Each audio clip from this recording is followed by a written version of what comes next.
সম্মানিত ভিউয়ার্স, আসসালামু আলাইকুম ওয়া রাহমাতুল্লাহি ওয়া বারাকাতুহু।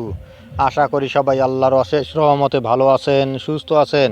এই চ্যানেলে আরেকটি নতুন গুরুত্বপূর্ণ ভিডিওতে আপনাদের সবাইকে স্বাগতম।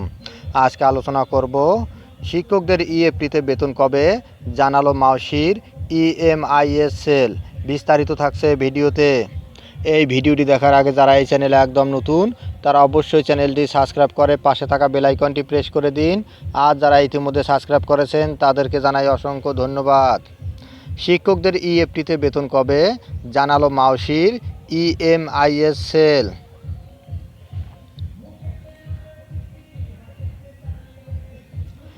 বেসরকারি এমপিএভুক্ত শিক্ষকদের ইলেকট্রনিক ফান্ড ট্রান্সফার বা ইএফটিতে দ্বিতীয় ধাপের বেতন চলতি সপ্তাহে দেওয়া সম্ভব হবে না বলে জানা গেছে।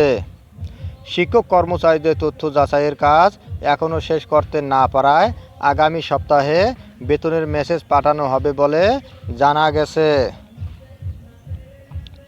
বৃহস্পতিবার 16 জানুয়ারি মাধ্যমিক ও উচ্চশিক্ষা অধিদপ্তরের এডুকেশন ম্যানেজমেন্ট ইনফরমেশন সিস্টেম বা ইএমআইএস সেলের senior system analyst Khondaker Azizur Rahman the daily ক্যাম্পাসকে এই তথ্য জানিয়েছেন।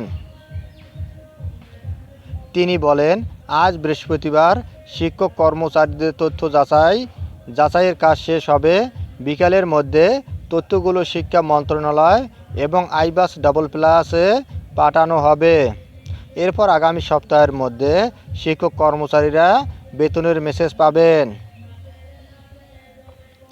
নাম অপ্রকাশিত রাখার শর্তে ইএমআইএস সেলের আরেক কর্মকর্তা জানান, আগামী সোমবার 19 জানুয়ারি এর মধ্যে শিক্ষক কর্মচারীদের বেতনের মেসেজ পাঠানোর বিষয়টি নিশ্চিত করার চেষ্টা করা হচ্ছে।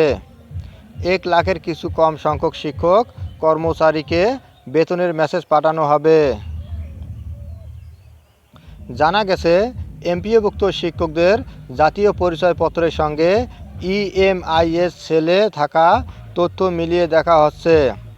যাদের ছোট ছোট ভুল রয়েছে তারা ইএফটির মাধ্যমে বেতন পাবেন, তবে বড় ভুল থাকলে তারা ইএফটিতে বেতনের মেসেজ পাবেন না। প্রসঙ্গত, বেসরকারি স্কুল কলেজের 3,80,000 শিক্ষক কর্মচারীর মধ্যে 2,89,000 শিক্ষক কর্মচারীর তথ্য যাচাই করেছে মাওশি।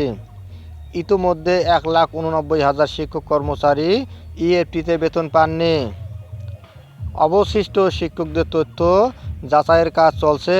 এটি শেষ হলে দ্বিতীয় ধাপে 1 লাখ শিক্ষক কর্মচারী বেতনের মেসেজ পাবেন। অবশিষ্টরা তৃতীয় ধাপে বেতন পাবেন বলে জানা গেছে। ধন্যবাদ জানিয়ে বিদায় নেওয়ার আগে আবার অনুরোধ জানাই, যদি ভিডিওটি ভালো লাগে এবং সর্বশেষ শিক্ষামূলক আপডেট ভিডিও পেতে চান তাহলে অবশ্যই চ্যানেলটি সাবস্ক্রাইব করুন। ধন্যবাদ সবাইকে।